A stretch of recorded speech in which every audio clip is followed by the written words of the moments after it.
Hi అండి all, welcome to Varsha cooking videos.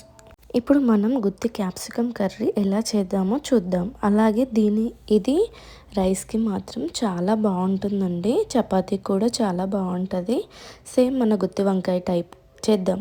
First మనం మసాలాను ప్రిపేర్ చేసుకుందాం. ఇందులో నువ్వుల పొడి, అలాగే పల్లీల పొడి, అలాగే ధనియాల పొడి, యాలక్కాయ, లవంగం, దాచిన చెక్క వేసుకోండి. కొబ్బరి కూడా వేసుకోవాలండి, ఎల్లిపాయ, ఉల్లిగడ్డ, అలాగే మిర్చి వేసుకోవాలండి. అలాగే ఎల్లిపాయ వేసుకున్నారు కదా, అల్లం కూడా వేసుకోవాలి, పొడిమిరం వేసుకోవాలి, తగినంత సాల్ట్ వేసుకోవాలి, పసుపు వేసుకోవాలి, చింతపండు కూడా వేసుకోవాలి, కొత్తిమీర కూడా వేసుకోవాలండి. మీకు టేస్ట్కి తగ్గ సాల్ట్ అండ్ వేసుకోవాలండి.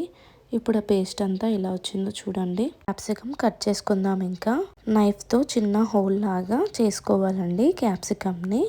ఈ క్యాప్సికమ్ని మెల్లిగా హోల్ లాగా కట్ చేసుకోవాలి. మరి ఎక్కువగా కట్ చేస్తే రెండుగా విడిపోతుందండి. అలాగే జాగ్రత్తగా కట్ చేసుకోవాలండి మెల్లిగా. కానీ టేస్ట్ మాత్రం చాలా బాగుంటుందండి. సేమ్ మసాలా, గుత్తి వంకాయ మసాలా టేస్ట్ వస్తుంది. గుత్తి వంకాయ తినలేని వాళ్ళకి ఇది బెస్ట్ ఆప్షన్ అండి. ఈ యొక్క క్యాప్సికమ్ మసాలా రోటీలో కూడా చాలా బాగుంటుందండి. అందుకోసమే మీ అందరికీ షేర్ చేస్తున్నాను. ఈ వీడియో చాలా టేస్టీగా ఉంటుందనేసి. బిర్యానీలోకి కూడా చాలా బెస్ట్ ఆప్షన్ అని చెప్పొచ్చండి. మీరు ఒకసారి చూసి ట్రై చేసి చూడండి, చాలా బాగుంటుంది. ఇందులో ఈత్తులు లేకుండా ఇలాగే మొత్తం రౌండ్గా తీసేయాలండి, హోల్ చేసేయాలి. ఇలా హోల్ చేశాక ఇప్పుడు మనము మసాలాను రెడీ చేసుకున్నాం కదా, ఇందులోనే పెట్టేసుకోవాలండి. ఈ మసాలాలని ఇలా అన్నిటిని కూడా మసాలాని ఇందులో పెట్టేసేయాలండి. స్పూన్తో కానీ లేదా చేత్తో కానీ పెట్టేసేయాలండి. మెల్లిగా ఇలా చూపించిన విధానంలో పెట్టేసేయాలండి. చాలా టేస్టీగా బాగుంటుంది. ఈ మసాలాని ఇంత నిండుగా పెట్టనవసరం లేదండి. ఎలాగో మళ్ళీ కుక్ చేసేటప్పుడు మసాలా అంతా బయటికి వస్తుంది కదా కొంచెము, మళ్ళీ అందులోనే కూడా మిగిలిన మసాలాను కూడా గ్రేవీ కోసం అందులోనే వేసేస్తాం కదండి. కాబట్టి అలా అవసరం లేదండి. కాస్త పెట్టుకుంటే సరిపోతుంది. మీకు ఎలా పెట్టుకోవాలనిపిస్తే అలా పెట్టుకోవచ్చండి. కొంచెం పెట్టుకున్నా సరిపోతుంది. ఎందుకంటే అందులోనే గ్రేవీ కోసం అందులో ఈ మసాలా పేస్ట్ని కూడా వేసుకుంటాం కదా. మీకు ఎక్కువ గ్రేవీ కావాలని అనుకుంటే కనుక మీరు మసాలాని కాస్త ఎక్కువ ప్రిపేర్ చేసుకోవాలండి. నేనైతే 5 క్యాప్సికమ్ని తీసుకున్నానండి.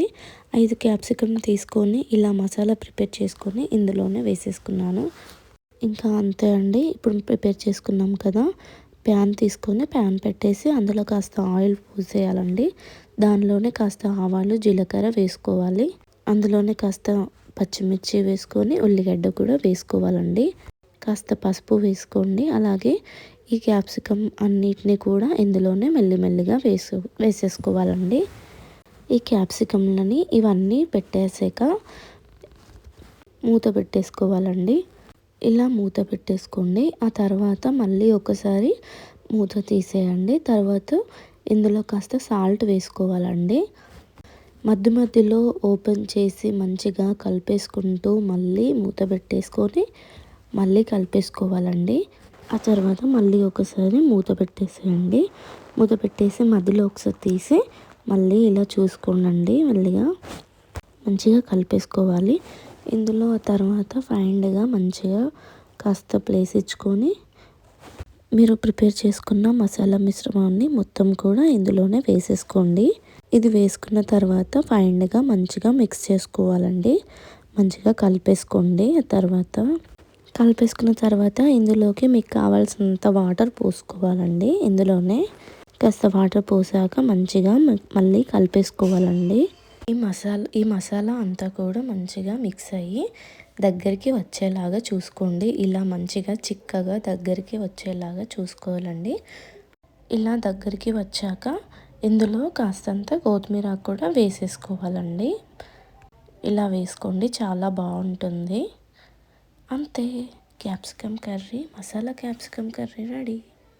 ఇలా కాంబినేషన్ మనం బిర్యానీలో కానీ చపాతీ, రోటీ, రైస్లోకి తీసుకున్న చాలా మంచి టేస్ట్ ఉంటుందండి.